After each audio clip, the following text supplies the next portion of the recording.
आंतरराष्ट्रीय क्रीडा स्पर्धेत भारत अग्रस्थानी. अमरावती जिल्हा परिषदेचे यशस्वी आयोजन. श्री शिवाजी शारीरिक शिक्षण महाविद्यालयाच्या प्रांगणात क्रीडा व सांस्कृतिक महोत्सवाला रंगतदार सुरुवात.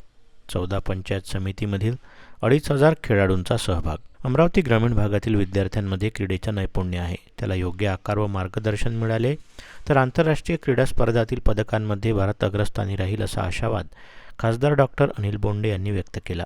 श्री शिवाजी शारीरिक शिक्षण महाविद्यालय अमरावती डॉक्टर पंजाबराव देशमुख क्रीडानगरी येथे 3 दिवसीय जिल्हास्तरीय शालेय क्रीडा व सांस्कृतिक महोत्सव 2024-25 दरम्यान आयोजित करण्यात आला. या महोत्सवाचे उद्घाटक म्हणून खासदार डॉक्टर अनिल बोंडे होते. श्री शिवाजी शारीरिक शिक्षण महाविद्यालयाच्या प्रांगणात सुरुवात झाली असून या क्रीडा व सांस्कृतिक महोत्सवाचे विधिवत उद्घाटन राज्यसभेचे खासदार डॉक्टर अनिल बोंडे यांच्या हस्ते झाले. प्रारंभी लेझिम व स्वागत गीताने सर्वांचे स्वागत करण्यात आले. त्यानंतर 14 पंचायत समितीमधील सहभागी विद्यार्थ्यांचे पथसंचलन करण्यात आले. तसेच या प्रसंगी निदर्शने व विविध देखावे सादर करण्यात आले. कार्यक्रमाचे उद्घाटक म्हणून राज्यसभेचे खासदार डॉक्टर अनिल बोंडे यांनी क्रीडा ज्योत पेटून रीतसर उद्घाटन केलं.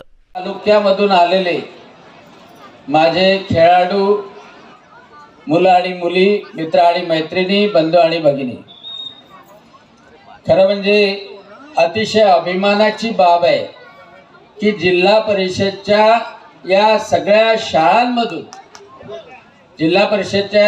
शाळांमधून 2000 विद्यार्थी 32 क्रीडा प्रकारामध्ये या स्पर्धेमध्ये सहभागी होतात.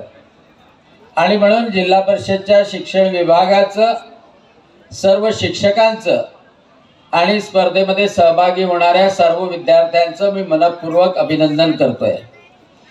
आणि मी मनपूर्वक अभिनंदन यासाठी करतो की ग्रामीण भागामध्ये खऱ्या अर्थाने शिक्षण जे मिळतं ते जिल्हा परिषदच्या शाळेमध्येच मिळतं. आणि जिल्हा परिषदच्या शाळेमध्ये एक मधला काळ असा होता की जिल्हा परिषदच्या शाळेला खूप गळती लागली होती. परंतु मी पाहिलं की अनेक शिक्षकांनी, जिल्हा परिषदच्या शिक्षकांनी, खरं जर पाहिलं तर जिल्हा परिषदचे शिक्षक संपूर्णतः प्रशिक्षित असतात. त्यांना पूर्ण BEd DEd हे शिक्षण मिळालेलं असतं. आणि कॉन्व्हेंटपेक्षा जिल्हा परिषदचे, नगरपालिकेचे शिक्षक अतिशय सक्षमतेनं शिकवू शकतात, हा माझा विश्वास आहे. हा माझा विश्वास यामुळे आहे की माझे वडील सुद्धा प्राथमिक शिक्षक होते, ते म्युन्सिपालिटीच्या शाळेमध्ये होते. आणि कॉन्व्हेंटपेक्षा यासाठी मी सांगतो की मूळ जे शिकवायचं आहे किंवा शारीरिक क्षमता, बौद्धिक क्षमता निर्माण करायची आहे, त्याच्यासाठी तळमळ ही जिल्हा परिषदचे शिक्षक असो किंवा नगरपालिकेचे शिक्षक असो